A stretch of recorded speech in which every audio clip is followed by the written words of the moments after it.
Hello, I'm Avis Kalfsbeck, and this is the Peace is Here podcast. Welcome to Peacewarts, School of Peacecraft and Inquiry, where we practice the skills of peace through short classes. We take the peace work seriously, but not ourselves. If you're joining us mid-school year, you're not late. Orientation begins at episode 198.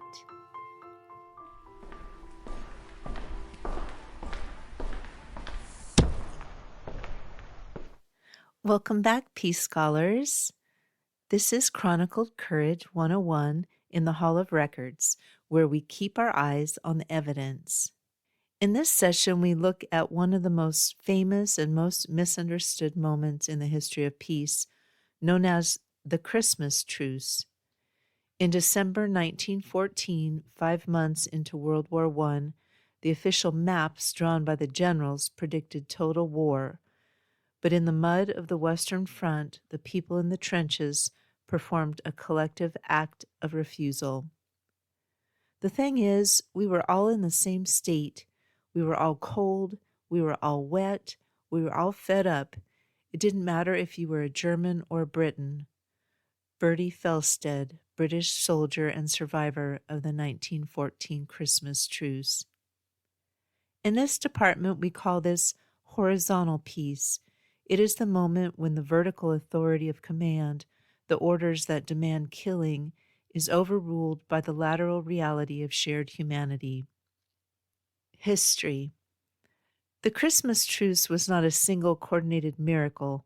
It was a spontaneous, localized outbreak of competence that occurred in dozens of sectors across the front. The reality of proximity. To understand how this happened, we must look at the geography of the trenches. In many places, the enemy lines were only 30 to 100 yards apart. Soldiers could hear each other coughing, singing, and talking.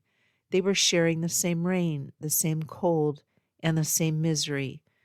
When you can hear the man you're supposed to hate shivering in the dark, the abstraction of the enemy begins to dissolve. Peace required this proximity. It required the repetition of hearing a human voice where you expected a target. The ritual as a communication protocol. On Christmas Eve, the silence was broken not by gunfire, but by song. We often treat the carols as decoration, but in the Department of Chronicled Courage, we recognize music as a low-risk communication protocol. When German soldiers placed candles on small trees and sang Stille Nacht, British soldiers recognized the melody of Silent Night. The music served as a signal. It lowered the perceived threat without requiring a formal meeting or a signed treaty. It was a way of saying, I am human and I am here. The shared ritual allowed the soldiers to test the air for peace without the risk of immediate betrayal. What actually happened? The truce was a series of concrete human exchanges. Soldiers from both sides stepped into the no man's land to perform the most basic acts of civilization. They jointly buried their dead, ensuring that no one was left in the mud. They exchanged cigarettes, buttons, and photographs of their families. These men weren't being sentimental. They were being practical. They were choosing cooperation over fire, because in that moment the war map of the generals felt less real than the faces of the men standing in front of them. Thesis: the reaction of vertical authority. The reaction from the high command on both sides was one of immediate alarm.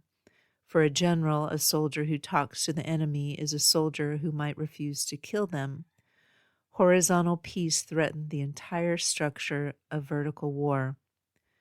On December 29, 1914, German command issued strict orders that all fraternization was punishable as high treason.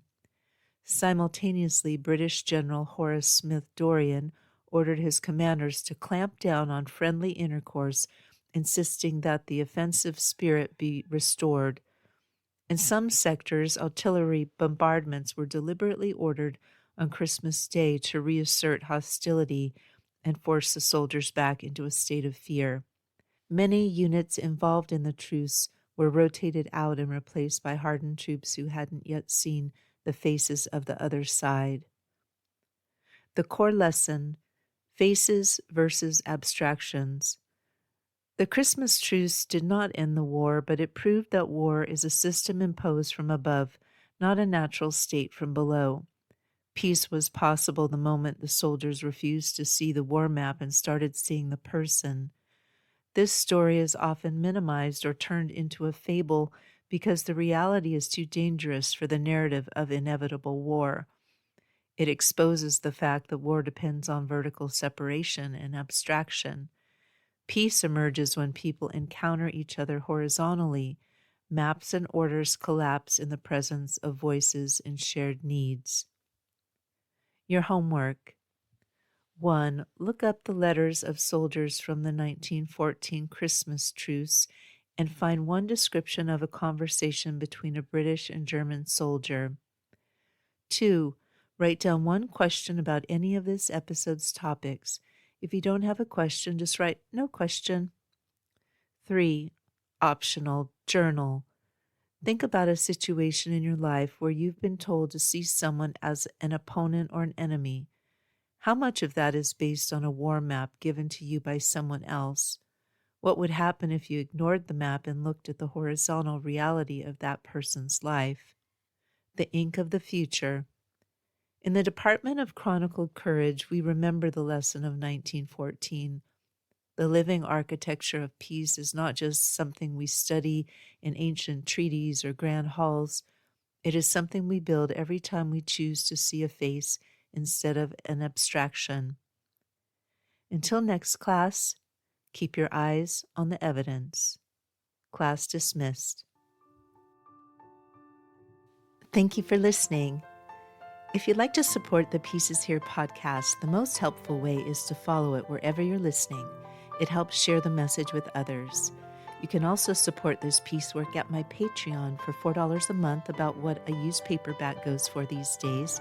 Just go to Patreon at patreon.com/Avis Kalfsbeck. That's AVISKALFSBEEK. My most recent book is Mana Mutante, a best friend eco-fiction novella about food systems, featuring Tilly, Camas, Pedro, and the rest of the gang. It's book 6 in the Pedro the Water Dog Saves the Planet series and is available wherever you buy books. You can find all of my peace projects and stay in touch at aviskalfsbeck.com. Music is by Javier Peque Rodriguez. Sound effects are from Pixabay. Regarding peace, we need not delay or despair. We are not late. We are right on time to love. We are all scholars of peace. Listen for the peace.